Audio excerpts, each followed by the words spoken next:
এর কাজকর্ম ব্যবসাপত্র ভালো চলছে না, তাহলে কি করবেন? শনিবার দিন সন্ধেবেলায় কালো একটি কাপড় নেবেন। কালো একটি কাপড় নিয়ে তার মধ্যে একটি গাঁঠ হলুদ রাখবেন আর একটা লোহার আংটি। আপনার হাতের মাপের দরকার নেই, লোহার সরু একটা আংটি যে কোনো জায়গা থেকে কিনবেন, সেটা রাখবেন। লোহার একটা গাঁঠ রাখবেন। এক মুঠো চাল, ঘরের থেকে যে ঘরের চাল খান সেই চাল এক মুঠো ওর মধ্যে রাখবেন। এবার কালো কাপড়ে রেখে রলিমলি সুতো দিয়ে ওটাকে বাঁধবেন।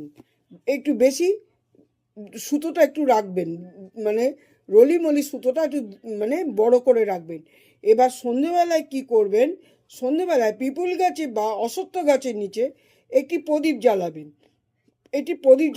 প্রদীপ জ্বালিয়ে আপনি কি করবেন? ওই কালো কাপড়টা আপনি গাছের সঙ্গে পুরো বেঁধে দেবেন আর বলবেন শনিদেবকে যে আমার এরমভাবে অর্থের অভাব চলছে, আমার চাকরি হচ্ছে না, যাদের কাজকর্ম ভালো চলছে না, ব্যবসা বন্ধের মুখে ব্যবসা ভালো চলছে না, তারা এটি করবেন। এটি 3 মাসে 3টি করবেন। এর ফলে দেখবেন, এটা শুদ্ধ মনে যদি করেন, ওম শনিশ্চরায় নমঃ এই মন্ত্রটি সাধারণভাবে বলবেন। এটা বললে আপনি এটা বেঁধে দেবেন, দিয়ে নমস্কার করে আপনি পিছনে তাকাবেন না, আপনি আপনার বাড়ি চলে আসবেন।